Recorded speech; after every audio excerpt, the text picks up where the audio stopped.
Let's have a look at the remove the background tutorial so that we are left with the shadow area over here, and we can darken the shadow or remove it altogether.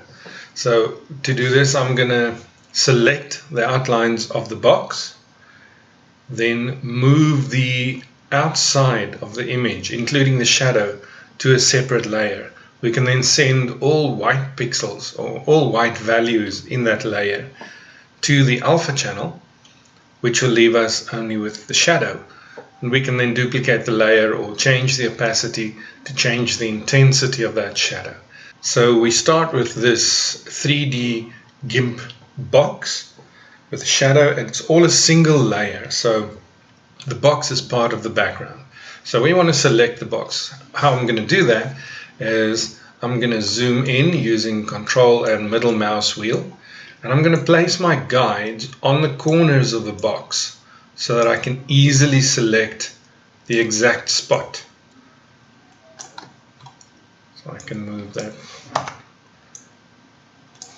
So if I want to move a guide, I can use the move tool to move the guides. And to add a guide, I simply click on the ruler, hold down the mouse button, and move the guide. So down here, I'm going to add, you can add as many guides as you like. The more guides, the more accurate your selection will be. So let's do that last one over here. And now I'm going to switch to the lasso tool. All paths, I could also use the paths tool. In this case, I'm not going to select any curves, so I'm going to go with the lasso tool because it will all be straight lines. When I click, my mouse cursor is going to snap to the guides. So I'm quickly going to go around.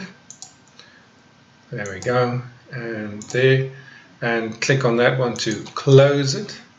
Then I'm going to press enter to commit. Now I've got an active selection. I can move my guides off now using the move tool. So I click on the guide and just move it off the border and leave it, and it's gone. So I move that out of the way. Now I've got my selection. Now I want to select the outside. So Control I inverts my selection, or I click on select invert. If you can see over there, I've got my lines indicating the selection. It's on the outside. I'm going to press Control X to cut all of that, and then I'm going to put a new layer down and say Control V. GIMP indicates that there's a floating selection. It asks me, what do I want to do with it? In the layers window, I can anchor that floating selection or add it to a new layer. So I'm just going to click on anchor. To get the transparency, I'm going to select that layer, select to add transparency to that layer. I'm going to click on layer, transparency, color to alpha.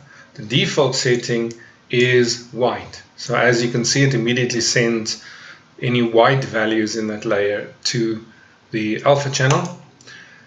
And over there here by the layers, you can now see that.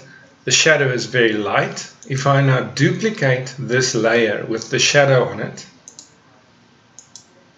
you'll see the shadow become darker because I've got more of those layers. I'm going to merge down, so right click on that layer, merge down, again, merge down, right click, merge down. Now I've got one shadow layer that's nice and dark. If I want it lighter again, I can just change the opacity over here. So now I'm in control of how dark the shadow is. And I'm just going to put a white background so that you can see what it looks like.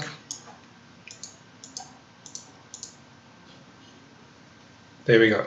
If I want to darken the shadow, I can do that, move the opacity. And if I want the shadow gone, simply hide the layer. There we go.